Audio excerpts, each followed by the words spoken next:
अखिलेश नहीं, अब चाचा शिवपाल ने संभाली कमान, सफाई हो गए हैरान। रामभद्राचार्य पर दे डाला बड़ा बयान। अखिलेश को मुख्यमंत्री बनाने की शिवपाल यादव ने ठानी, कर ली विधानसभा चुनाव को लेकर बड़ी तैयारी। यूपी की सियासत में ऐसा मोड़ आया है जिसने बीजेपी के खेमे में हलचल मचा दी है। पहले बीजेपी के ऑफर को कैमरे पर शिवपाल यादव ने बताया, तो अब ऐसी तैयारी विधानसभा चुनाव को लेकर की है जिसने सपाइयों को भी हैरान कर दिया है। एक और जहां अखिलेश यादव कार्यकर्ताओं के साथ मीटिंग करके रणनीति तैयार कर रहे हैं, तो वहीं दूसरी ओर अब चाचा शिवपाल यादव पूरी तरह से फ्रंट फुट पर आ गए हैं। सिर्फ यही नहीं, रामभद्राचार्य के बयान पर भी उन्होंने सदा हुआ जवाब दिया जिसने सबको हैरत में डाल दिया। खबरों की माने तो वेस्ट यूपी पर रामभद्राचार्य के मिनी पाकिस्तान वाले बयान पर शिवपाल ने कहा कि उन्हें दिखाई नहीं देता, ऐसे लोगों पर तरस आता है। इस बयान पर उन्होंने योगी सरकार को भी घेरा। उनके बयान से सियासी तापमान बढ़ गया है और साफ संकेत मिल गए हैं कि विधानसभा चुनाव से पहले चाचा असली खेल खेलने की तैयारी में है। खबरों की माने तो शिवपाल यादव ने सिर्फ रामभद्राचार्य पर ही नहीं बल्कि शिवपाल यादव ने बीजेपी के कई अहम फैसलों पर सवाल उठाए हैं। उन्होंने कहा कि बीजेपी ने वादा किया था कि महिलाएं आधी रात को भी सुरक्षित रह सकेंगी,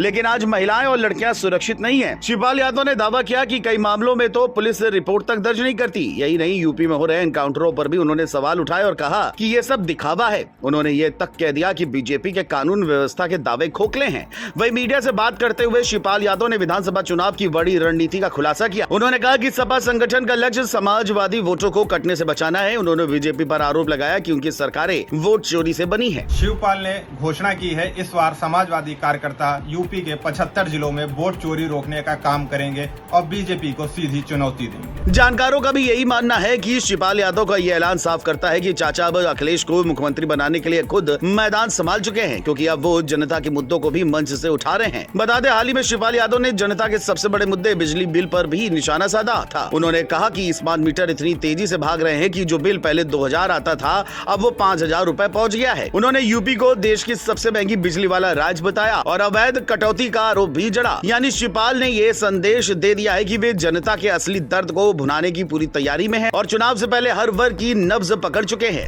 सबसे बड़ी बात ये भी है कि शिवपाल यादव के तेवरों से साफ हो गया है कि अब चाचा भतीजे की जुगलबंदी यूपी की सियासत में कुछ नया करने वाली है। शिवपाल खुले तौर पर अखिलेश को मुख्यमंत्री बनाने की बात कर रहे हैं और खुद को चुनावी रण में रणनीतिकार की भूमिका में दिखा रहे हैं। इस बदले हुए समीकरण ने सपाइयों को हैरान कर दिया है, जबकि बीजेपी खेमे में भी बेचैनी बढ़ गई है, जिसके बाद राजनीतिक पंडितों का भी मानना है कि यूपी की राजनीति में ये साफ दिखने लगा है कि चाचा के उतरते ही अब असली खेला होगा। सवाल यही है कि बीजेपी इस चाचा भतीजा जुगलबंदी के नए वार को कैसे झेलेगी।